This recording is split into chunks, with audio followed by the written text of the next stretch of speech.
The heat is now restored. Now on to the matter of murder.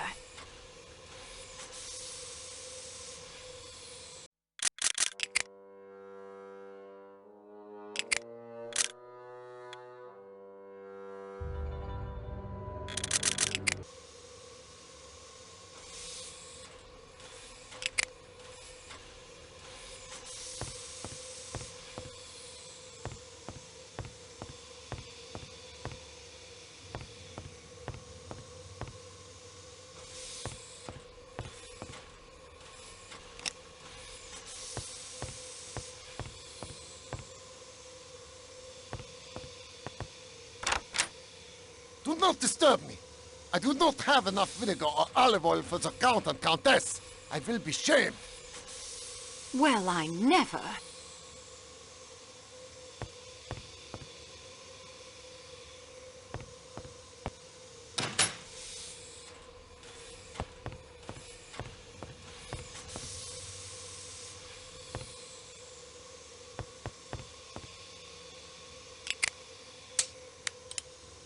The spout fits perfectly.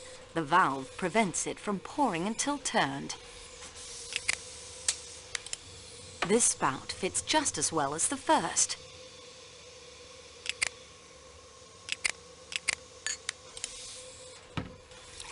I filled the tumbler with vinegar. I filled the tumbler with olive oil.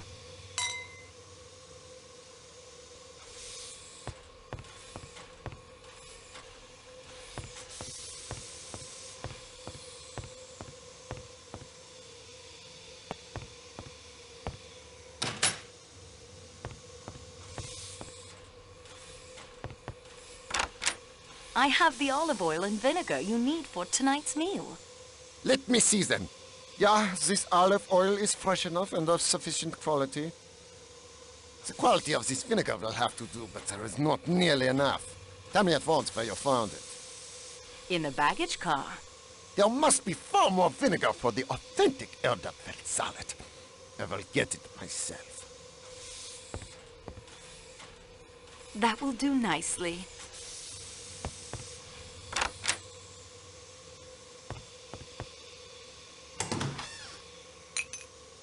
I'd better close this. I wouldn't like to waste fuel.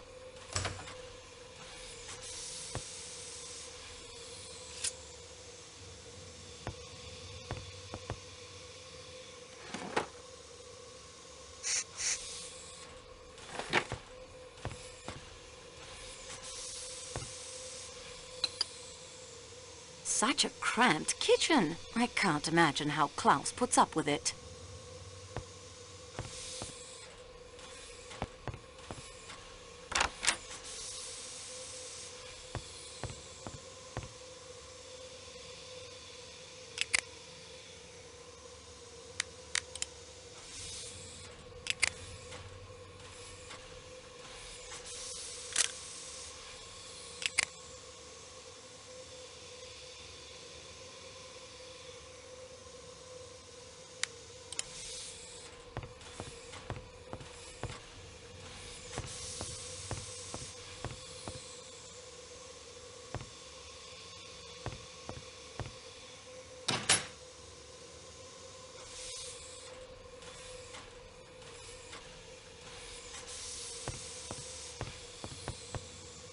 I'm sorry to disturb you.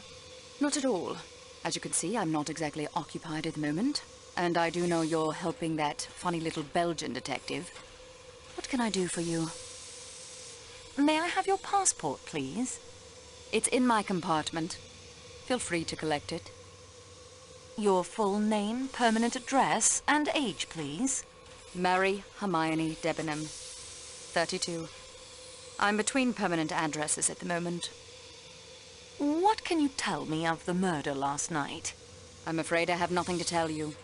I went to bed and slept. You seem very at ease. Are you not distressed by what has happened? Distressed? I have not really thought about it from that point of view. No, I cannot say that I am at all distressed. After all, people die every day. They die, yes, but murder is thankfully a little more rare. Were you acquainted with Monsieur Ratchet? I saw him for the first time at dinner last night. Oh, I suppose at the station, perhaps. I don't recall. How did he strike you? I hardly noticed him. He did not strike you as an evil personality? Really, I cannot say I thought about it. Whether or not I liked Mr. Ratchet's face does not seem to be helpful in finding out who killed him. Do you know who Monsieur Ratchet really was? Haven't a clue. Who was he? Cassetti, the man behind the Armstrong kidnapping. That was quite abominable. Where did you begin your journey? Baghdad. What were you doing there? I have been acting as governess to 2 children. What is your final destination? London. I'm giving up on Baghdad. Not much happens there. I'm hoping to find a suitable post in London. What can you tell me about Mademoiselle Schmidt? She's a nearly perfect traveling companion. Quiet, polite, thinks the world of her princess. What is the color of her dressing gown? Her dressing gown. It's dark blue. Flannel. Did Mademoiselle Schmidt leave your compartment at any time during the night? She was with the princess, reading, I believe, until quite late. I awoke when she returned. I remember thinking she was not paid enough for such long hours and checked my watch. It was 12:38. How well do you know Colonel Arbuthnot? That's a very impertinent question, and I'll not answer it. Thank you, Mademoiselle Debenham.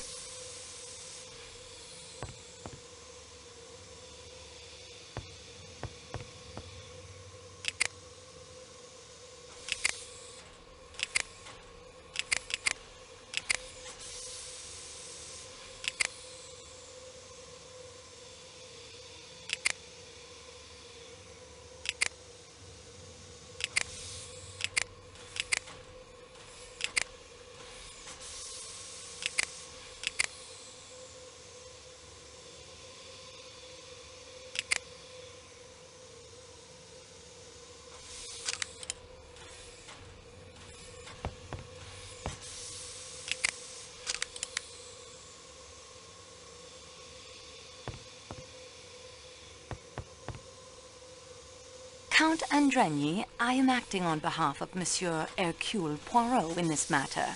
May I speak with you? I quite understand your position. I will do anything I can to assist you. May I have your passport, please? Yes, certainly. Rudolph Joseph Andrigny, aged 34. A diplomatic passport. Yes, I am in the Hungarian consular service. Wife, Elena Maria Andrigny.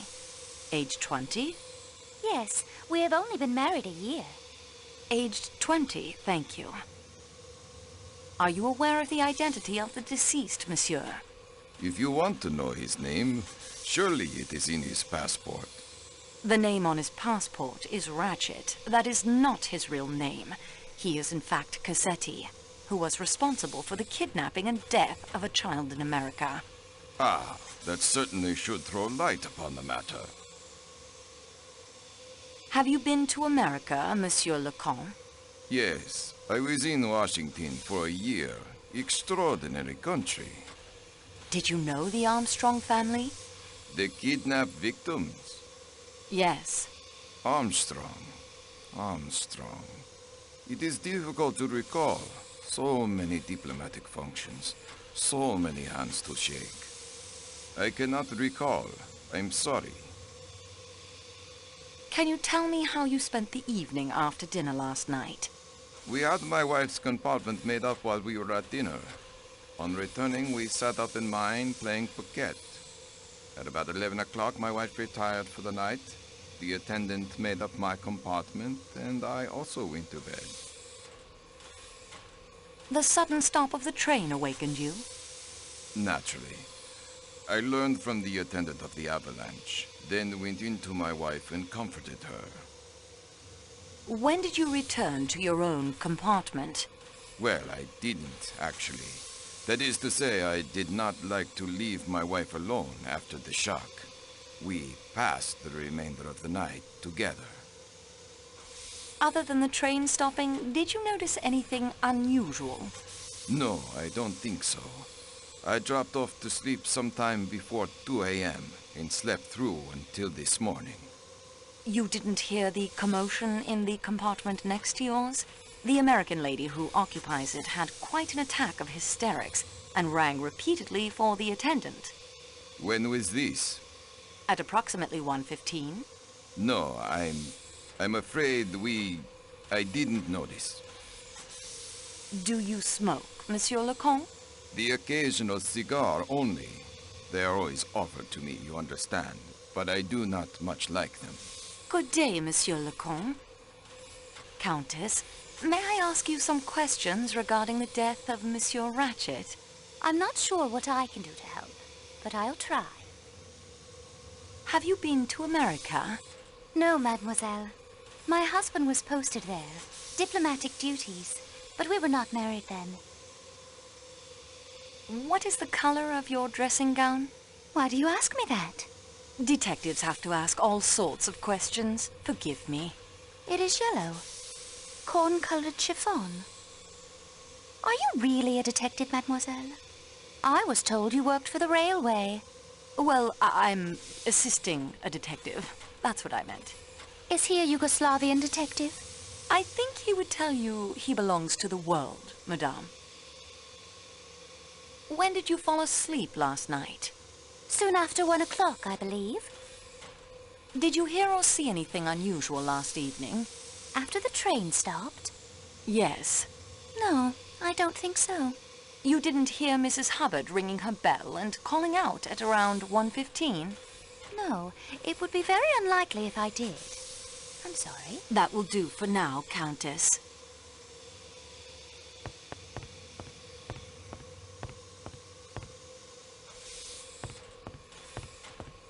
May I have your passport, please? Oui, mademoiselle. You will find it in room 1-2 in the Athens-Paris coach. What can you tell me of your movements after dinner? I came in here to attend to the bar after everyone went to their rooms. I cleaned the salon car and went to the Athens-Paris coach to rest. What time was that? I closed the bar at midnight, so it would be a few minutes after that. Did you see or hear anything unusual last night? No, mademoiselle. The Athens-Paris coach was very quiet. And of course, the door leading to the Calais coach is locked. One can pass through only if Pierre Michel or Matteo opens it for him. What do you know of Klaus, the chef? An artiste de la cuisine, and just as temperamental as a painter. Vous comprenez? No one is allowed to enter his kitchen. His menu seems to overemphasize meat dishes. It is true that. They call him Le Boucher, but not to his face, of course. The butcher. It suits him. Klaus seems even more temperamental than usual today. I fear an approaching catastrophe, mademoiselle. Worse than avalanches and murder?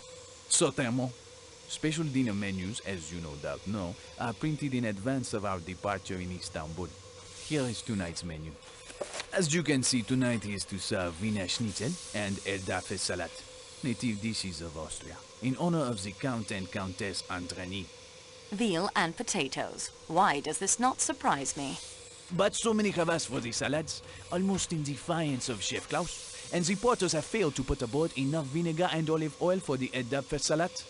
Klaus is in a rage. The embarrassment will be too much for him. What do you know of Klaus's movements last night? As usual, he stayed in his precious kitchen, preparing his pastries and sauces for the next day's meals. He passed through the salon car a few minutes before midnight in a rage because one of the steak knives is missing. Passengers will take anything as a souvenir if it is not bolted down. Why, the things that have gone missing on this trip would astound you. But perhaps they were not all taken as souvenirs. Perhaps some person, in order to do good, borrowed them? Mademoiselle, forgive me, but I do not understand what you are talking about. Let it pass. What did Klaus do after he entered the salon car? Nothing. We went together to the Athens-Paris coach. Do you know Monsieur Ratchet was killed with a knife? I had heard this, oui, but why? Do you think Klaus may have stabbed him? A chef that temperamental? If someone was to criticize his masterpieces? Mais non, mademoiselle. C'est très absurd. Klaus would not stab anyone. Not with a knife. He would hack them into little medallions with his cleaver. Good day, monsieur.